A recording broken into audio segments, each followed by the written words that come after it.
Hello viewers, welcome to Tips Mathematics. So இந்த வீடியோல பாலிட்டில கேட்கப்பட்ட 2023க்கான previous question தாங்க நம்ம பார்க்க போறோம். So ஆல்ரெடி வந்து 2024ல கேட்கப்பட்ட questions எல்லாமே நம்ம கம்ப்ளீட் பண்ணி முடிச்சிட்டோங்க. So 2023ல வந்து பாத்தீங்கன்னா இது இரண்டாவது வீடியோ. So மொத்தமா வந்து பாக்கும்போது இது நமக்கு 8th வீடியோங்க. அப்போ ஒரு வீடியோக்கும் நம்ம 10 questions வந்து பார்த்திருக்கோம். ஆல்ரெடி 70 questions வந்து நம்ம கம்ப்ளீட் பண்ணிட்டோம். இந்த வீடியோவோட சேர்த்து 80 questions வந்து நம்ம கம்ப்ளீட் பண்ண போறோம். ஓகேங்களா? ஸோ இப்போ தான் ஃபர்ஸ்ட் டைம் என்னோட சேனல் பார்க்குறீங்க அப்படின்னா இதுக்கான பிளேலிஸ்ட் வந்து நான் தனியாக க்ரியேட் பண்ணி வச்சுருக்கேங்க. ஸோ அதை ரெஃபர் பண்ணிங்கனாலே ப்ரீவியஸாக போட்ட கொஷின்ஸ் எல்லாமே நீங்கள் பார்த்துட்டு வந்துடலாம். ஸோ ரெகுலராக இன்றைக்கி இந்த 10 கொஷின் படிக்கிறீங்கன்னா நேற்று என்ன 10 கொஷின் படிச்சிங்க அப்படிங்கிறத ரீகால் பண்ணிவிட்டு அடுத்ததை படிச்சிங்கன்னா உங்களுக்கு இன்னும் ரொம்பவே யூஸ்ஃபுல்லாக இருக்குங்க. ஸோ இன்றைக்கான ஃபர்ஸ்ட் கொஸ்டின் வந்து பாருங்கள். In India goods and service tax GST act came into effect on. இந்தியாவில் சரக்கு மற்றும் சேவை வரி GST சட்டம் டேஸ் நடைமுறைக்கு வந்தது. அதாவது எந்த நாள், எந்த வருடம், எந்த மாதம் அப்படிங்கிறதான் நம்மள்ட்ட கேட்டிருக்காங்க. ஸோ இதுக்கான ஆன்சர் ஜூலை 1, 2017. இது வந்து ரொம்ப முக்கியமான கொஷின். ஆல்ரெடி நமக்கு பல தடவை ரிப்பீட்டட் ஆகிருக்குங்க. நம்ம இந்த 8 கிளாஸ் இருக்கு இல்லையா, இந்த கிளாஸ் இல்லாமல் நேற்று கிளாஸ் வரைக்குமே பார்த்திங்கனாலே நம்ம இதை ஒரு 2-3 தடவை வந்து நம்ம பார்த்துட்டோம். ஸோ இதை படிக்கிறீங்க அப்படின்னா அந்த இடத்துல மார்க் பண்ணி மோஸ்ட் ரிப்பீட்டட் அப்படிங்கிறத போட்டு வச்சுக்கோங்க, மோஸ்ட் இம்பார்ட்டன்ட் அப்படிங்கிறதையும் போட்டு வச்சுக்கோங்க. ஓகேங்களா? ஸோ அடுத்தது இன்றைக்கான second question. The number of languages recognised by the Indian constitution is. இந்திய அரசியலமைப்பால் அங்கீகரிக்கப்பட்ட மொழிகளின் எண்ணிக்கை என்ன அப்படின்னு பார்த்தீங்கன்னா 22. ஸோ இந்த 22 ஆன்சர் அப்படிங்கிறது பார்த்திங்கன்னா 6th-லேருந்து 12th வரைக்கும் நமக்கு அங்கங்கே நிறைய இடங்களில் வந்து நமக்கு இடம் பெற்றிருக்குங்க. ஓகேங்களா? இதிலலாம் எந்த ஒரு தவறுமே நம்ம வந்து பண்ணிடக்கூடாது. ரொம்ப ஸ்ட்ராங்காக நீங்கள் தெரிஞ்சுக்கணும். இதை மட்டும் படித்தா பாலிட்டி கவர் பண்ணிடலாம். இப்போ வந்து எனக்கு டைம் வந்து ரொம்ப கம்மியாக இருக்குங்க. ஸோ அதுக்கேற்ற மாதிரி எனக்கு ஐடியா சொல்லுங்கள் அப்படின்னு வந்து கேட்டிங்கன்னா 10th இருக்குது இல்லைங்களா, 10th சிவிக்ஸ், அதாவது 10th பாலிட்டியில் lesson number 1, lesson number 2, lesson number 3 இதை மூணையுமே நீங்கள் தரோவாக ஃபிங்கர் டிப்பில் அட்டை படிக்கிற மாதிரி இந்த 3 பாடத்தையும் பக்கத்துலேருந்து கடைசி பக்கம் வரைக்கும் தரோவாக படித்து வச்சுக்கோங்க. இந்த கொஷின்லாம் நீங்கள் அதிலே வந்து தெரிஞ்சுக்கலாம். ஓகேங்களா? இந்த கொஷின் 10th லெசன்லேயே நமக்கு இடம் பெற்றிருக்கும். ஓகேங்களா? ஸோ படிக்க முடியலைங்க, என்னால் கவர் பண்ண முடியலை, ஏதாவது சிம்பிளான சொல்யூஷன் சொல்லுங்கன்னு கேட்டிங்கன்னா பெஸ்ட்டு ஆப்ஷன் ஃபஸ்ட்டு 3 லெசனை முடிச்சிட்டிங்க அப்படின்னாலே நீங்கள் 70% ஆஃப் பாலிட்டியை நீங்கள் கவர் பண்ணிட்டே தான் அர்த்தம். ஸோ இதை முடிச்சதுக்கப்புறம் நீங்கள் 6th-லேருந்து வருவீங்களா இல்லை 12th-லேருந்து வருவீங்களா அது உங்களோட விஷ். ஆனால் கம்பல்சரி டைம் இல்லைன்னு ஃபீல் பண்ணுறவங்க 10th first lesson, second lesson, third லெசனை முடிச்சுட்டு அடுத்து போங்க. ஸோ அடுத்தது இன்றைக்கான third question. The article of the Constitution of India related to the right to conserve the people of distinct languages and culture is. வேறுபட்ட தனித்துவமிக்க மொழி மற்றும் கலாச்சாரத்தை உடைய மக்களினை பாதுகாப்பதில் தொடர்புடைய இந்திய அரசியலமைப்பின் பிரிவு. ஸோ எந்த ஆர்டிக்கல் அப்படின்னு பார்த்தீங்கன்னா ஆர்டிக்கல் 29ல் 1. ஓகேங்களா? பிரிவு 29ல் 1. இது வந்து என்ன பார்த்தீங்கன்னா உட்பிரிவில் வந்து சேரக்கூடியது. ஓகேங்களா? ஸோ நான் ஆல்ரெடி வந்து சொல்லியிருக்கேன் இல்லைங்களா, ஆர்டிக்கல் படிக்கிறீங்கன்னா ஆர்டிக்கல் நம்பர் 1லேருந்து 50 வரைக்கும் தரவாக ஃபிங்கர் டிப்பில் வச்சுக்கணும். அதுக்கடுத்து 50க்கு மேலேருந்து வரக்கூடியது எல்லாமே வந்து ரொம்ப இம்பார்ட்டண்ட்டான ஆர்டிகல்ஸ் மட்டும் நீங்கள் மெமரைஸ் பண்ணி வச்சுக்கிட்டிங்கன்னா போதும்.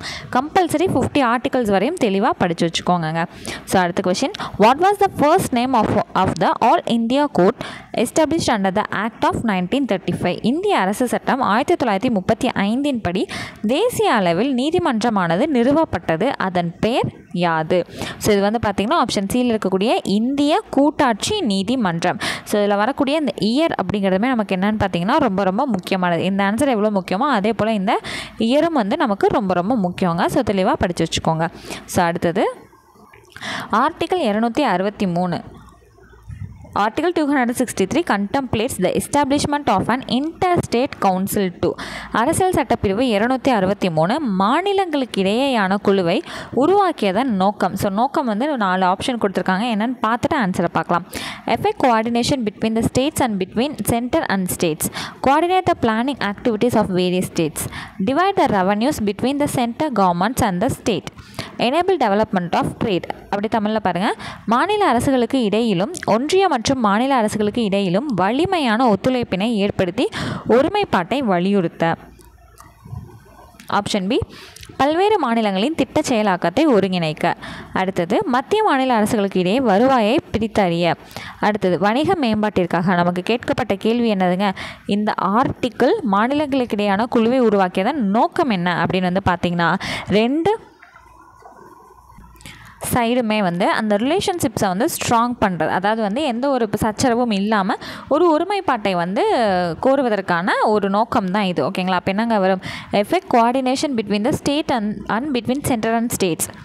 மாநில அரசுகளுக்கு இடையிலும் ஒன்றிய மற்றும் மாநில அரசுகளுக்கு இடையிலும் வலிமையான ஒத்துழைப்பினை ஏற்படுத்தி ஒருமைப்பாட்டை வலியுறுத்த. ஸோ இதுதான் வந்து இந்த ஆர்டிக்கல் 263 வந்து உருவாக்குவதற்கான நோக்கம்.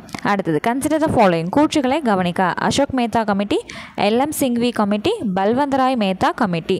இதோட குரோனாலஜிக்கல் சீக்வன்ஸாக நம்ம கண்டுபிடிக்க போகிறோம். ஸோ வந்து ஆர்டர் வைஸ் காலவரிசைப்படுத்தி நம்ம வந்து சொல்ல போகிறோம். ஸோ ஃபர்ஸ்ட் வந்து யாருங்க வருவாங்க?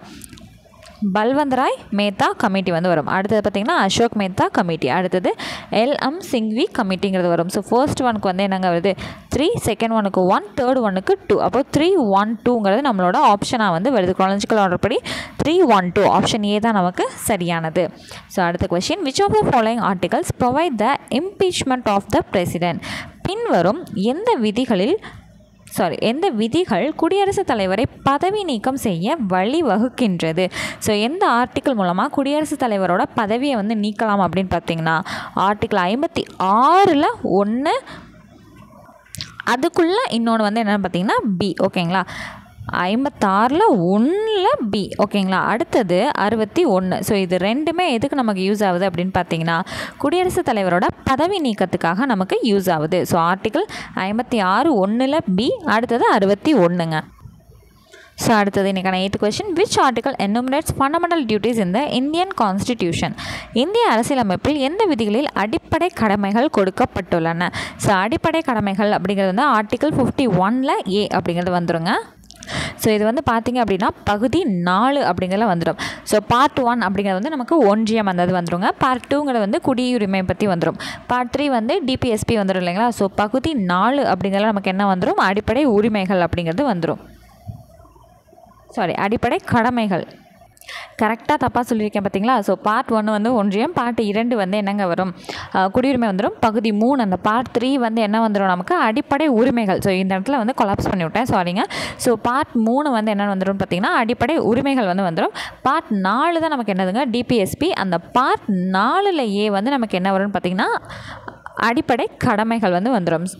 ஸோ சாரிங்க, ஸோ கொஞ்சம் கன்ஃபியூஸ் பண்ணிவிட்டேன்னு நினைக்கிறேன். இப்போ நான் சொன்னதாக வந்து சரியான ஆர்டர். ஓகேங்களா? ஸோ ஜஸ்ட் வந்து வேகமாக சொல்லும்போது டக்குன்னு வந்து அதை மாற்றி விட்டுட்டேன், ஒரு இடத்த டக்குன்னு வந்து ஸ்கிப் பண்ணி விட்டுட்டேன் நான். ஓகேங்களா? ஸோ இப்போ அடிப்படை கடமைகள்ங்கிறது வந்து பார்ட் 4ல் ஏ வந்து வந்துடும். அதோட ஆர்டிக்கிள் 51ல் ஏ. ஓகேங்களா? So next question, article 5 of the constitution of India deals with. இந்திய அரசியலமைப்பு சட்டப்பிரிவு 5 எதை கையாள்கிறது?